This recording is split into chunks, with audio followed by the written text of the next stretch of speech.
What about second breakfast? Time for second breakfast. What's up, everybody? Monster from Breakdowns for Breakfast here with another second breakfast.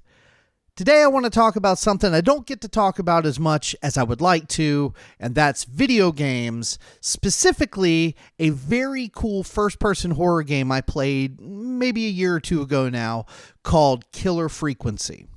Killer Frequency is this game that I'm a PlayStation Plus member or whatever on my PS5, and it was one of the free games one time, and I don't think I knew much about it other than it has this really cool cell shading type of animation. It takes place in the 80s, and the little icon for it was like a radio station with a somebody standing in the foreground with like a bloody knife.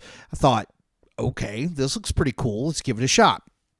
Essentially, what the game is you play a radio DJ at this radio station in a very, very small little town while there is a murderer on the loose.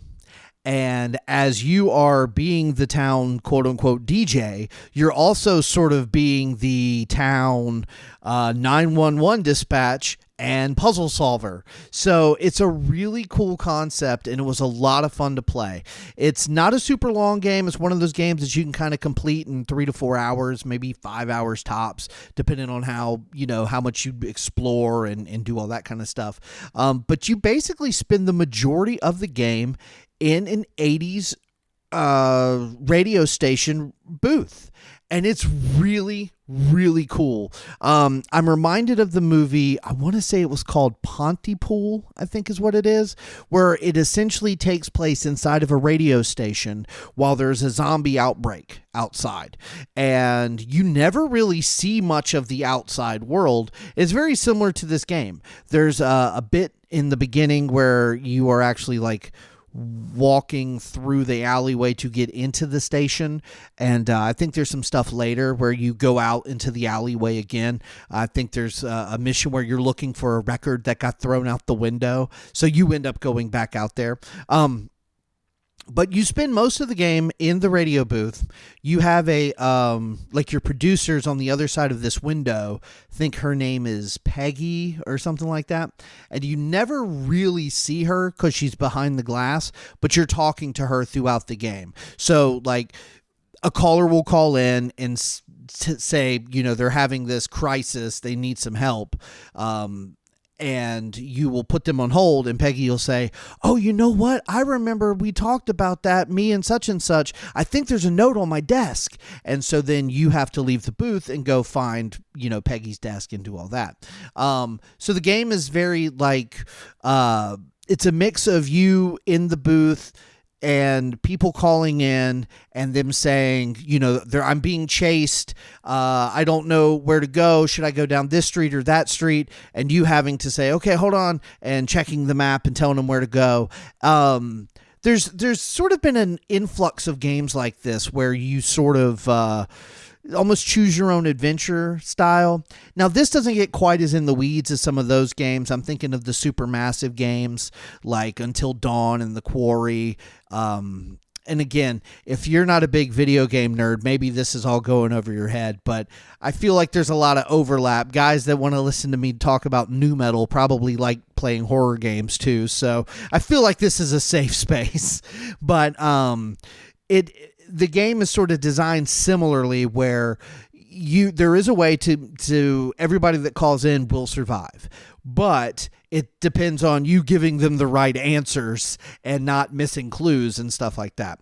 But essentially to give a little bit of the, I'm not going to go super in depth. This is not going to be, a super long episode or anything, but to give a little bit of the plot and the game feel and that sort of thing. Because I feel like if you are the demographic that likes to listen to shows like this and you like video games, I feel like you would like this game. So, this is sort of my, and spoiler free, for two reasons. Number one, if this sounds interesting, I want you to be able to play it and have a good time with it, and not know the ending. And number two, it's been so long, I don't even really remember exactly how it ends. But essentially, okay, so the game Killer Frequency, it came out in 2023. It was a game jam game, which is essentially just sort of like where a group of people get a prompt and they create a game out of it, and this is what they created. It's a first-person horror / adventure / puzzle solving game.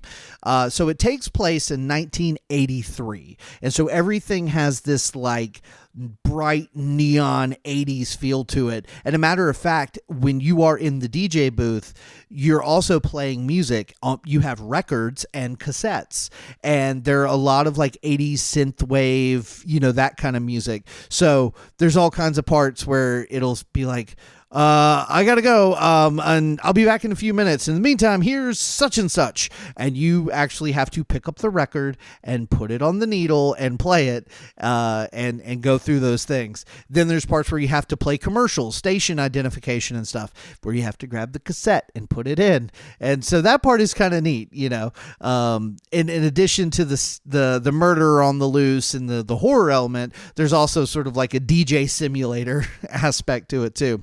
But you play this character named Forrest Nash, who was a big time DJ in Chicago, but now you are in this small little town called Gallows Creek. And it's never really said exactly why you went from millions of listeners a day to dozens now in this tiny itty bitty little town. It's hard to tell if it's just declining popularity or if there might have been like an incident or something. But so there's this sort of like dichotomy of this guy. His name is Forrest Nash, where as Forrest, you're like, okay, sure, I'll help these, podunk backwoods people. But at the same time, you're like, God, I used to do interviews with the most famous people on the planet. Now I'm doing this, So this is a good time to mention there is an element of humor to the game. I do feel like the atmosphere and the actual kind of story is very creepy and very well executed.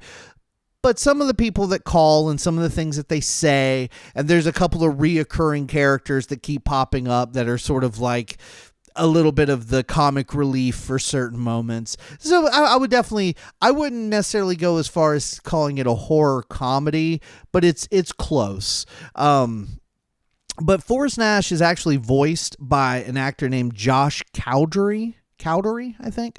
I'm not familiar with him, but apparently he had roles in Fantastic Beasts and Where to Find Them, and also Agents of S.H.I.E.L.D., two things I've never watched. So I don't know. But so as you're, going through the motions of this game, it starts to, this mystery starts to, present itself. There's a murderer on the loose known as the Whistling Man. And as the game progresses, you get more clues as to who it could be, why they're doing what they're doing. And you sort of, I can't remember the exact parameters, but this is like the 10-year anniversary of the Whistling Man murders, and supposedly the Whistling Man is dead, but he's come back and he's murdering all these people in the same way. So, people are calling in saying, I think he's outside of my house. What do I do? And you talk them through different scenarios and stuff like that. And it's very creepy. It's very, very unsettling and creepy when you get a call. Like, I'm trying to think of some examples from the game. But like, for example, there's one where this guy is getting ready to go to a corn maze.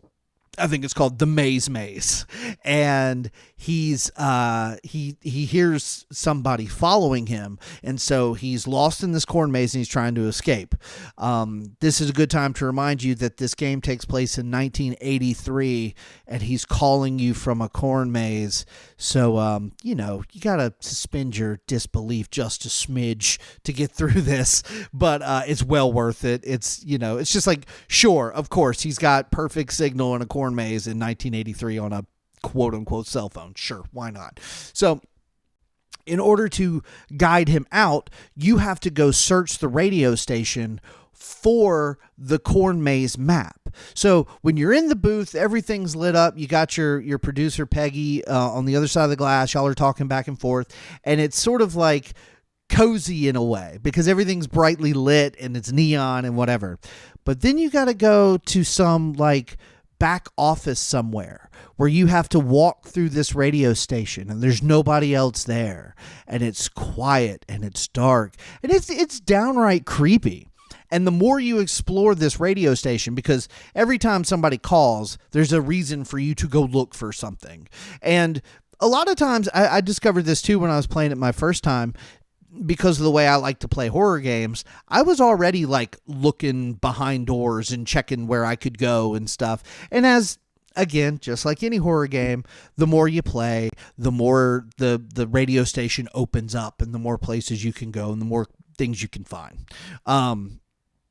But so you're walking through this radio station offices and stuff to find this map so you can get back on there and call him back and say, okay, when you come to this rock, make a left. And he says, well, I don't see a rock. I see a statue. And so you got to look at your map and say, okay, well, if you're at the statue, you need to go this way.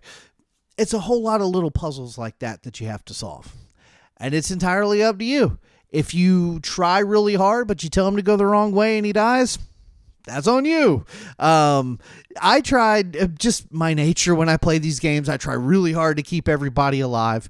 But I think I did lose a couple people along the way because just not paying super close attention. But the atmosphere is really, really good. It's the kind of game that very, very seldom is it the kind of game that you have to make a really quick decision. They usually give you plenty of time. They try to, I remember a lot of it being timed, but having enough time to actually sit there and go, okay, what do I think is the right thing to do here? Because a lot of those games, again, I bring up the Supermassive, Until Dawn, The Quarry, some of those other ones, Man of Medan, where it's basically a quick time event. If you don't press X, as soon as it tells you to press X or you press square by accident, you're dead and it's over. And it's like, damn, it's kind of unforgiving. So on this, I feel like it is a little bit more forgiving. But it's very, there's something, I don't know. I'm a big fan of these like one location kind of use your imagination kinds of things, because when somebody calls in and you can hear them talking, but you can hear the whistling man whistling in the background, or they're whispering to you because they're hiding somewhere and you can hear stuff being knocked around and stuff. It's genuinely terrifying. Like, it's very, very creepy and scary. So I really liked all that. Obviously, as the game progresses, you get deeper into the radio station, you find more clues, some more disturbing things, and you start to unravel the mystery of what's going on. Again, I'm not going to spoil anything. I barely remember, but I do remember it kind of escalating as the game goes on. So, as a horror movie guy, especially 80s horror movies, slasher movies, also a big music guy, this is awesome. Killer Frequency is a very, very cool game. It does not take you a super long time to finish it. It's a fun puzzle game. If you, there's all kinds of stuff to just like little Easter eggs and stuff that you can find lying around the station. I don't remember all, but I remember there being all kinds of nods to old horror movies and stuff. I want to say one of the people that you talk to a lot is named Carrie, obviously for Stephen King universe. And there's other stuff like that. There might be a Ramiro in there, stuff like that. So, but yeah, if you like horror games and you've played all the big ones and you like sort of the smaller indie ones, Killer Frequency came out in 2023. It's a lot of fun. Highly recommend it. If nothing else, go online, Jacksepticeye, Markiplier, all those guys. If you like watching Let's Plays, I think most of them have it on their channels. And yeah, it's really cool.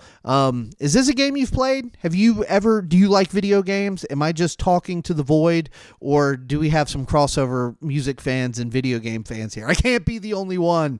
So yeah, let me know what you think, and I hope you have a great day.